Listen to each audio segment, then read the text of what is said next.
अस्सलामुअलैकुम। क्या हाल चाल है? उम्मीद है सब ठीक होंगे। आज की वीडियो बहुत ज़्यादा इंपॉर्टेंट होने वाली है। आज की वीडियो को आपने कंप्लीट देखना है, जिससे आपको ये पता चलेगा कि क्या रोमानिया में जो आपको रेजिग्नेशन लेटर मिलता है, क्या उससे कोई फ़र्क पड़ता है। आपको जो नया वर्क परमिट लेने के लिए आपको एप्लीकेशन इमिग्रेशन में डालनी पड़ती है, क्या उस रेजिग्नेशन की बेसिस पर आपकी फ़ाइल एक्सेप्ट या रिजेक्ट हो सकती है, और क्या वजूहात हैं जिनकी वजह से बहुत ज़्यादा लोगों के वर्क परमिट्स रिजेक्ट होते हैं। इस वीडियो में हम कोशिश करेंगे कि ये दोनों टॉपिक्स जो कि लोगों के दरमियान बहुत ज़्यादा डिस्कशन होती है और लोग अपनी अपनी राय रखते हैं कि ये क्यों होता है या क्यों वर्क परमिट रिजेक्ट होता है, क्या कोई रेजिग्नेशन लेटर की वजह से कोई फ़र्क पड़ता है। तो आज की वीडियो में हम ये डिटेल से आपको बताएंगे। पहले हम आपको ये बताएंगे कि क्या कोई रेजिग्नेशन लेटर का आपको फर्क पड़ता है। अगर आपको कंपनी कोई भी आर्टिकल लगाकर देती है तो आपको नया वर्क परमिट हासिल करने में प्रॉब्लम या आसानी होती है। और दूसरी स्टेप में हम आपको ये बताएंगे कि वो कौन सी वजूहात हैं जिनकी वजह से लोगों के वर्क परमिट ज्यादातर रिजेक्ट होते हैं। सबसे इंपॉर्टेंट चीज ये है कि रोमानिया में जो लॉ है वो ये है कि जब आप किसी भी कंपनी में आते हैं तो आप लीगली बाउंड हैं कि 1 साल तक आपने उसी कंपनी में जॉब करनी है। लेकिन अगर आपका एम्प्लॉयर ये समझता है कि उसके पास जॉब नहीं है या आप उसके अकॉर्डिंगली काम नहीं कर रहे, तो आपको रिजाइन दे सकता है। वो आपको ऑन द स्पॉट भी दे सकता है, आपको यानी कि 6 महीने बाद भी दे सकता है, 8 महीने बाद भी दे सकता है, और 1 साल के बाद भी आपको रिजाइन दे सकता है।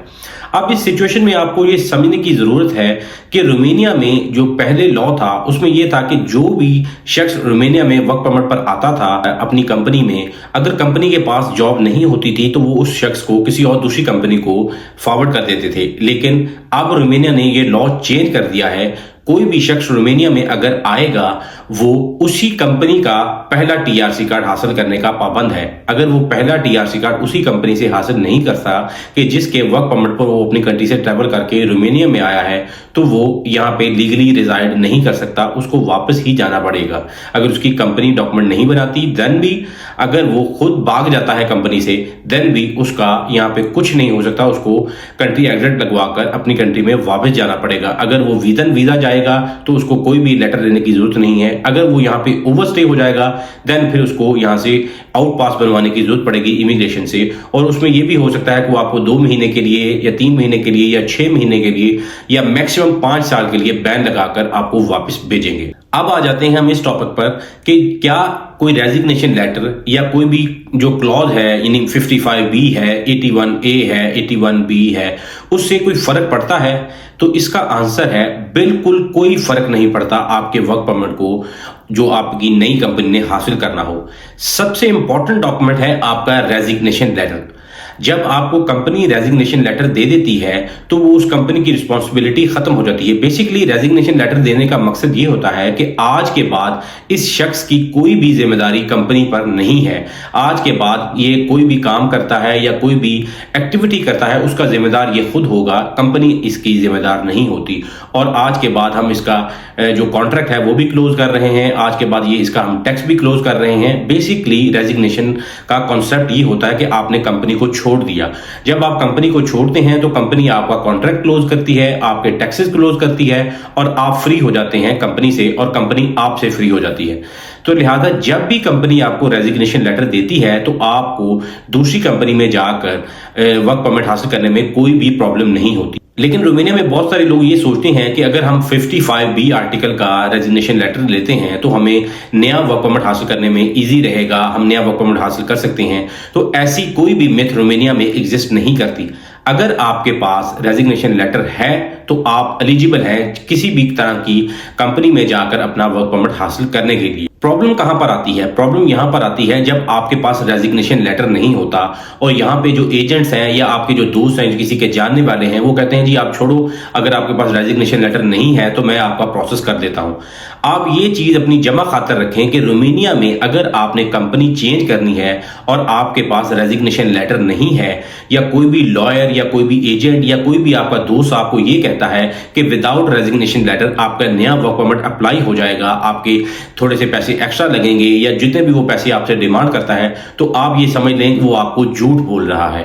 क्योंकि रोमानिया में अगर आपने कंपनी चेंज करनी है और आपके पास रेजिग्नेशन लेटर नहीं है तो आपकी फाइल प्रोसेस ही नहीं हो सकती।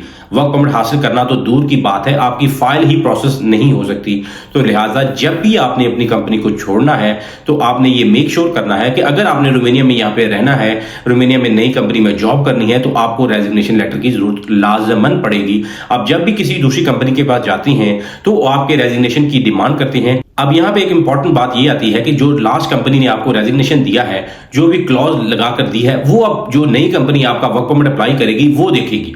अगर वो ये देखती है कि आपके आर्टिकल 55B लगा है, 81 लगा है, 79 लगा है या कोई भी आर्टिकल लगा है, अगर वो आपको शॉर्टलिस्ट करती है तो ना ही इमिग्रेशन को कोई प्रॉब्लम है, ना ही यहाँ के लेबर कोड को कोई प्रॉब्लम है कि वो आपको क्यों हायर कर रहा है। वो आपकी और कंपनी के दरमियान का मामला है।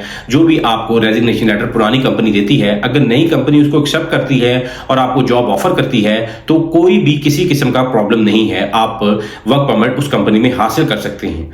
अब आ जाए दूसरे टॉपिक पे, बहुत सारे लोगों के वर्क परमिट से रिजेक्ट क्यों होते हैं अगर वो ये समझते हैं कि अगर रेजिग्नेशन लेटर से कोई फर्क नहीं पड़ता। सबसे इंपॉर्टेंट चीज यहाँ पे समझने वाली ये है कि जब भी आप किसी कंपनी में जाते हैं तो वो ऑन द स्पॉट आपके डॉक्यूमेंट्स को प्रोसेस नहीं कर सकते। अब मैं एग्जांपल के तौर पर आपको एक सिनेरियो समझाता हूं जिससे आपको सारी समझ आ जाएगी कि क्यों आपके फाइल्स रिजेक्ट होती हैं या किन वजूहात की वजह से आपका वर्क परमिट नहीं निकलता इमिग्रेशन से। अब मैं आपको बताता हूं कि लास्ट 2 वीक से एक शख्स मेरे पास आ रहा था, डिफरेंट टाइम पे उसने मेरे साथ बात की कि जी मैंने अपनी कंपनी से रेजिग्नेशन लेटर हासिल कर लिया है और मेरे जो 90 डेज में से 60 डेज पास हो चुके हैं, मेरे पास 30 डेज हैं अपना नया कार्ड प्रोसेस करने के लिए, नया वर्क परमिट हासिल करने के लिए, क्या आप मेरा प्रोसेस कर देंगे? तो मैंने उसे कहा ठीक है जी, मैं अभी आपका प्रोसेस कर सकता हूँ, क्योंकि मैंने जो यहाँ पे आजोफे में एक सर्टिफिकेट होता है जो यहाँ की लेबर ऑफिस से मिलता है, जो आपको अप्रूवल देता है कि आप इतने लोगों को हायर कर सकते हैं। वो एक तरह की ऑथराइजेशन होती है एक लेबर ऑफिस से कि मैं अपनी कंपनी पर 5 लोगों को, 10 लोगों को, 50 लोगों को या 100 लोगों को हायर करना चाहता हूं, तो मुझे आप उसकी अप्रूवल दें। जब वो कंपनी वो अप्रूवल हासिल कर लेती है देन फिर वो आपका प्रोसेस कर सकती है। अब बहुत सारे लोग ये सोचते हैं कि हमारे पास 90 डेज होते हैं और 90 डेज के अंदर अंदर हमने प्रोसेस करना होता है, और मोस्ट ऑफ केसेस में लोग 60 से 70 दिन तक अपने पास ही डॉक्यूमेंट्स को रखते हैं और फिर जब 10 या 20 दिन रह जाते हैं देन फिर वो डिफरेंट कंपनीज के पास जाते हैं, डिफरेंट एजेंट्स के पास जाते हैं कि जी मैंने अपना प्रोसेस करवाना है। अब उस टाइम पे अगर तो जिस एजेंट या किस कंपनी के पास आप जा रहे हैं अगर उसके पास आजोफे में अवेलेबल है, वैलिड आजोफे में अवेलेबल है, देन तो वो आपके डॉक्यूमेंट्स का प्रोसेस ऑन द स्पॉट कर सकता है। अगर वो अवेलेबल नहीं है देन वो आपका ऑन द स्पॉट प्रोसेस नहीं कर सकता। अब यहाँ पे रोमानिया में वो जो आजोफे में लेटर है वो हासिल करने में 10 से 15 दिन कंपनीज को लगते हैं, जो कि कंपनी प्रॉपर्ली अप्लाई करती हैं और फिर प्रोसेस होने के बाद वो एक पेपर जारी होता है। अब ये देखें कि अगर एक शख्स के पास 20 दिन रह गए हैं 90 डेज में से और वो आज उस कंपनी के पास आ रहा है, अगर तो वो कंपनी सही है, अगर तो वो एजेंट सच बोलने वाला है, वो आपको सही सिचुएशन बताएगा कि आपके लिए हम ये प्रोसेस नहीं कर सकते। अब यहाँ पे होता क्या है, बहुत सारे एजेंट्स आपके डॉक्यूमेंट्स को पकड़ लेते हैं, वो आपसे डिफरेंट जो अमाउंट चार्ज करते हैं कि जी आपके डॉक्यूमेंट्स को प्रोसेस कर देंगे। यहाँ का जो इमिग्रेशन सिस्टम है उसका ये एक फ्लॉ ये है कि जो भी शख्स यहाँ पे अपनी फाइल को सबमिट करना चाहता है, इमिग्रेशन ये मैटर नहीं करता कि वो अप्लाई कर सकता है या नहीं कर सकता, या उसकी जो डेट वैलिड है, उसका टाइम वैलिड है या नहीं है, वो उसकी फाइल को एक्सेप्ट कर लेते हैं। जैसा कि अब उस शख्स के पास 20 दिन रह गए थे और मेरे पास 3 लोगों की जगह थी कि जब मैं उनके लिए डॉक्यूमेंट प्रोसेस कर सकता था, लेकिन उसने 10 से 15 दिन यही डिस्कशन में निकाल दिए कि मैं आज आ रहा हूं, मैं कल आ रहा हूं, मैं परसों आ रहा हूं। वो ये सोचता रहा कि उसके पास 30 दिन का टाइम है और जो स्पेस 3 लोगों के लिए मेरे पास अवेलेबल थी वो फिल हो गई। देन फिर उसने मुझे कॉल किया कि जी मैंने अपना प्रोसेस करना है, मैं आपके पास आ रहा हूं। तो मैंने उसको स्ट्रेट फॉरवर्ड ये बताया कि भाईजान आपका अभी 15 से 18 दिन आपके रह गए हैं और जो मेरे पास आजोफे में अवेलेबल था वो फिल हो गई है, वो स्पेस फिल हो गई है, अब मैं आपके लिए डॉक्यूमेंट प्रोसेस नहीं कर सकता। मैंने उसको वो सच बताया कि आपका डॉक्यूमेंट मैं प्रोसेस नहीं कर सकता, क्योंकि अगर मैं आपके लिए नया आजोफे में लेना चाहूंगा, जो कि मैं ले सकता हूं, लेकिन उसमें यह है कि आपसे 15 से 18 दिन वो ऑफिस ही ले लेगा जो मुझे आजोफे में लेटर जारी करता है।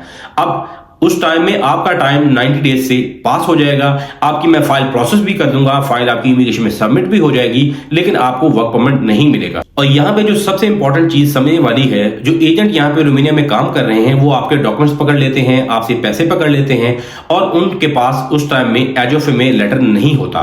तो जब वो अप्लाई करते हैं और आपका 90 डेज का टाइम पास हो जाता है, फिर वो आपकी फाइल ऑनलाइन सबमिट करते हैं, फिजिकल भी सबमिट करते हैं। लेकिन जब इमिग्रेशन जो स्टाफ बैठा हुआ है वो जब आपकी फाइल को चेक करता है कि इसने जो फाइल सबमिट की है आफ्टर 90 डेज सबमिट की है, तो आपकी जो वर्क परमिट की फाइल को रिजेक्ट कर देते हैं। अब आपके लिए जो सबसे इंपॉर्टेंट चीज इस सारे सिनेरियो में समझने वाली ये है कि लोग ये सोचते हैं कि उनके पास 90 डेज का टाइम होता है, वो जब चाहें किसी भी कंपनी में जाके अपनी फाइल को सबमिट कर सकते हैं, जो कि नहीं है। आपके पास एक सर्टेन टाइम होता है जो कि 90 डेज है, लेकिन जब भी आप किसी कंपनी के पास जाते हैं, अगर तो उसके पास आजोफे में अवेलेबल है देन तो वो आपका प्रोसेस ऑन द स्पॉट कर सकता है। अगर उसके पास अवेलेबल नहीं है तो वो पहले आपका आजोफे में हासिल करेगा और हासिल करने के बाद फिर आपकी फाइल को सबमिट करेगा।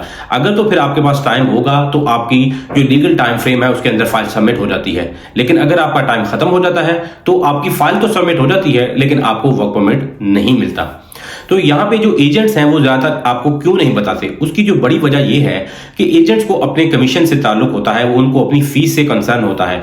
एजेंट आपको ये कहता है या लॉयर आपको ये कहता है जी मैं आपका प्रोसेस कर दूंगा, उसके मैं इतने चार्जेस लूंगा। वो आपसे सर्टेन अमाउंट फिक्स कर लेते हैं कि जी मैं आपसे 5 रुपए लूंगा, 10 रुपए लूंगा या 20 रुपए लूंगा और मैं आपकी फाइल का प्रोसेस करूंगा। और जो कि इमिग्रेशन का प्रोसेस वो इमिग्रेशन के हैंड में है। मेरा प्रोसेस ये है कि मैं आपकी फाइल को सबमिट करता हूं, जब भी आपकी रिक्वायर्ड डॉक्यूमेंट्स होंगे वो मैं आपको बता के आपके सारा प्रोसेस ऑनलाइन सबमिट करना और फिर उसको फिजिकल सबमिट करना वो वकील का काम है। लेकिन उसको ये पता होता है कि आपकी फाइल एक्सेप्ट होगी या रिजेक्ट होगी, क्योंकि ये तो एक 1+1 वाला हिसाब है। अगर तो आपकी फाइल 90 डेज के अंदर सबमिट हो रही है देन फिर आपके पास चांसेस बहुत हाई हैं आपका वर्क परमिट निकलने के। तब भी आपको कोई 100% नहीं बता सकता कि आपका वर्क परमिट निकलेगा या नहीं निकला, वो इमिग्रेशन की एंड पर होता है। लेकिन आपके पास मोर देन 90% चांसेस होते हैं कि आपका वर्क परमिट निकल आएगा। और अब दूसरे सिचुएशन में आप जाते हैं जब आपका 90 डेज का टाइम पास हो गया है, लेकिन जो लॉयर है या जो एजेंट है वो आपका प्रोसेस तो कर रहा है, जिसके एवज वो पैसे चार्ज कर रहा है वो आपका प्रोसेस करेगा, लेकिन उसको पता है कि आपका 90 डेज का टाइम पास हो चुका है ऑलरेडी और आप दोबारा वर्क परमिट हासिल नहीं कर पाएंगे। अगर आपने दोबारा वर्क परमिट हासिल करना है तो आपको कंट्री एग्जिट करना पड़ेगा। डजंट मैटर आप अपनी कंट्री में जाते हैं या किसी और कंट्री में जाते हैं, देन आप एलिजिबल होते हैं दोबारा वर्क परमिट अप्लाई करने के लिए। जी मैंने इस वीडियो में ये कोशिश की है कि आपको ये बता सकें कि एक तो कोई भी रेजिग्नेशन लेटर आपको कंपनी देती है उससे फर्क नहीं पड़ता। आपकी जो नई कंपनी है अगर आपकी फाइल को एक्सेप्ट करती है, आपको शॉर्टलिस्ट करती है तो वो आपका वर्क परमिट हासिल कर सकेगी। और दूसरे केस में अगर आप 90 डेज के बाद फाइल सबमिट करते हैं, जो कि यहाँ की इमिग्रेशन का बहुत बड़ा फ्लॉ है, क्योंकि अगर 90 डेज के बाद उन्होंने आपको नहीं देना तो उनको फाइल ही सबमिट नहीं करनी चाहिए, लेकिन यहाँ की इमिग्रेशन आपकी फाइल को सबमिट कर लेती है। इससे ये होता है कि जो एजेंट हैं वो आपसे पैसे भी ले लेते हैं और आपको स्लिप्स भी दे देते हैं कि जी ये आपकी फाइल सबमिट हो चुकी हैं। तो लिहाजा आपने कोशिश करनी है एक तो इस मिथ से बाहर निकलें कि रेजिग्नेशन जो उसकी क्लॉजेस का कोई फर्क पड़ता है, उससे कोई फर्क नहीं पड़ता अगर आपको कंपनी एक्सेप्ट करती है। और दूसरी, जब भी आपने दूसरी कंपनी में ज्वाइन करना है तो आप कोशिश करें कि विद इन 90 डेज आपकी फाइल सबमिट हो जाए। और ये वेट ना करें कि मेरे पास 90 डेज हैं, मैं आखिरी 10 दिन में या 20 दिन में अपनी फाइल को प्रोसेस कर लूंगा। अगर आप उस चक्कर में हैं तो आप मोस्ट लाइकली रिजेक्ट ही हासिल करेंगे इमिग्रेशन से अपने वर्क परमिट की जो एप्लीकेशन आप डालते हैं। इस तरह की और इन्फॉर्मेटिव वीडियोस देखने के लिए हमारे चैनल को लाइक करें, सब्सक्राइब करें, बेल आइकन को प्रेस करें कि जब भी हम कोई ऐसी इन्फॉर्मेटिव वीडियो आपके लिए लेकर आएं तो आपको बर वक्त मिल सके। तो मिलते हैं इस तरह की नई इन्फॉर्मेटिव वीडियो में, तब तक अल्लाह हाफिज।